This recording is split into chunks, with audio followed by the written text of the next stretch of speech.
So I want to talk about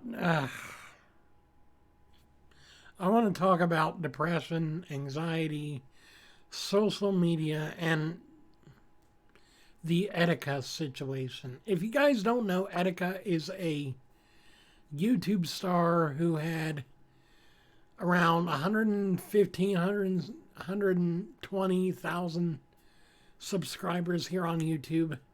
He had over 300,000 followers between Twitter and Instagram. And last week he went missing. But before he went missing, he posted a video titled, "I'm Sorry." In this video, he talks about being suicidal. He talks about being depressed, about how social media had been a negative influence on his life.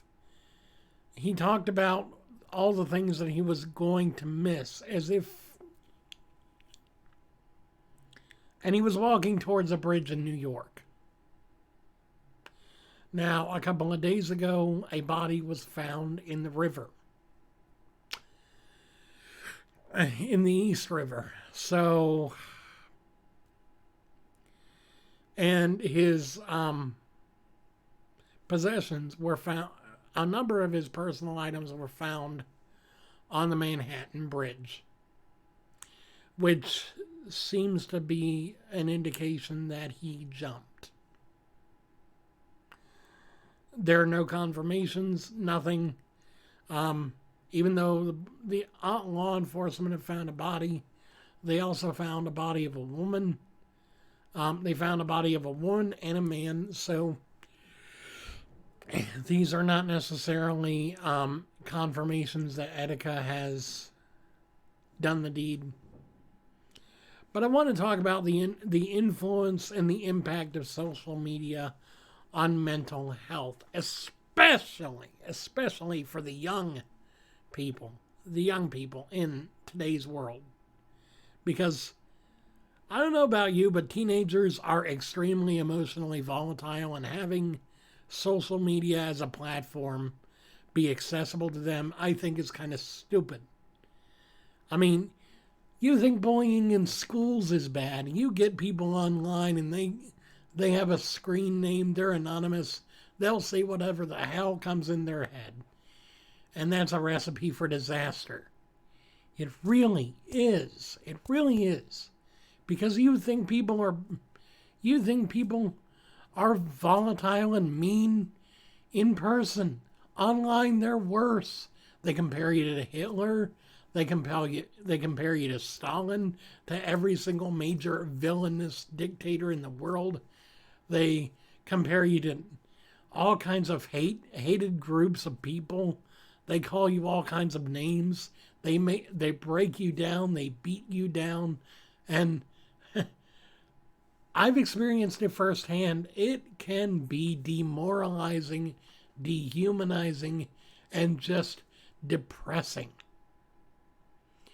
Over the course of the last year, Etika has had a few scandals, including an incident a little over a month ago where he experienced a mental breakdown and was arrested and taken into custody for his own protection. There are a lot of stupid reasons why I think people use social media as a weapon towards people they don't like. One of the main ones is just they really don't care. They really don't care. And I think that is the most stupid thing. The stupidest thing about all of this is that right there is what happens when you get.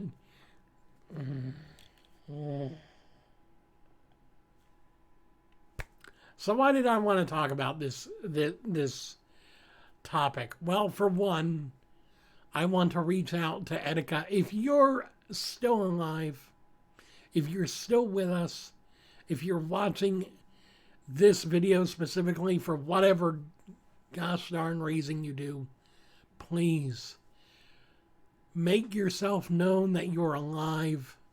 Let people know that care about you, that you're still with us. Get yourself the help you deserve and the help that you desperately need. And to the family of Etika, if he's gone, I want to extend my condolences. I want to extend my deepest regrets that I myself did not contribute to the positivity in his life. Not that I could have really done that, but you never know. You never know. One little push is all it took, really. One little push to make him do something unthinkable in the minds of so many. So why is social media so volatile? Like I said before, platforms like Twitter and Facebook, especially Twitter. Facebook, not so much. Facebook, you have to actually use your real name so you're not that anonymous. But Twitter, Instagram, other places, you can be an entirely different person from what you play online. You can be a totally mild-mannered person in public, but in private, on your computer, on your Twitter account, you're blasting people left and right just because you feel you can, because it gives you a sense of power. Guess what? The people that are being targeted by you feel powerless. Maybe consider that before you decide to do something stupid like that again. Just saying. And to those people that are being targeted for no good reason, or even for a good, and I put good in quotes because I don't think there's ever really any good reason to gang up on someone and make them feel like less than human. I really don't think there is. Sure, we can help them realize the error of their ways, but we shouldn't break them down to the point to where they seem to be inhuman and nothing more than a monster. That's not who we should be. But I wanted to talk about this because I really think that this is a topic that needs to be addressed. Social media is a cancer for a lot of individuals. Parents, if you have young children that are 13 and up and are on Instagram, on Facebook, on Twitter, monitor them closely.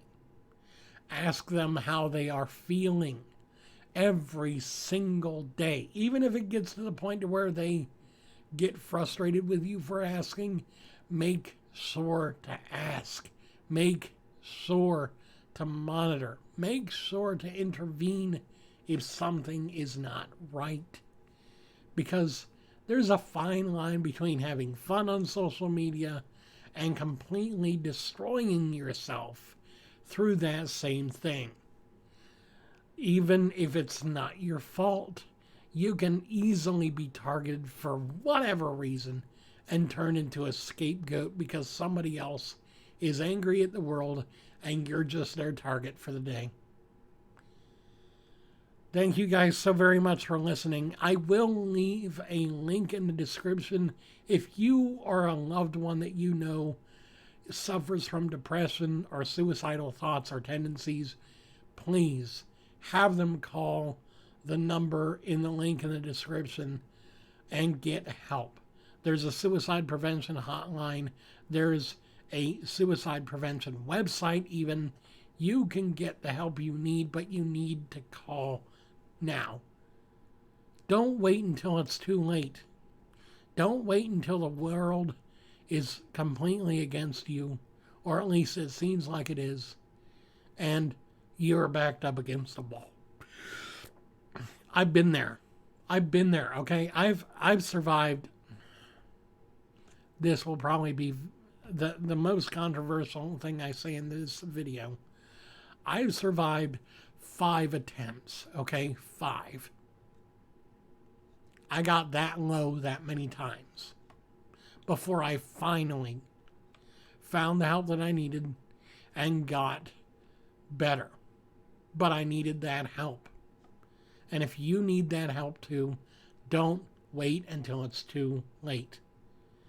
Because the only reason I survived was because I was caught. But the people who don't survive are the people who've cut themselves off to the point to where no one's going to check up on them. Nobody's going to care. Don't do that. Don't do that to yourself or to the people who do love you. And there is someone out there that loves you. Just don't do it. I thank you for watching. I hope you have a wonderfully blessed day. And if you are struggling, reach out to me if nobody else. I will talk to you. I will help you through. I will direct you to the things that you need, including counseling and other things. Because I don't want you to ever feel like there's nobody in your corner. I don't want you to feel that way. Thank you for listening, for watching, for caring, and for doing your best to be a better person than you were yesterday. Thank you so much.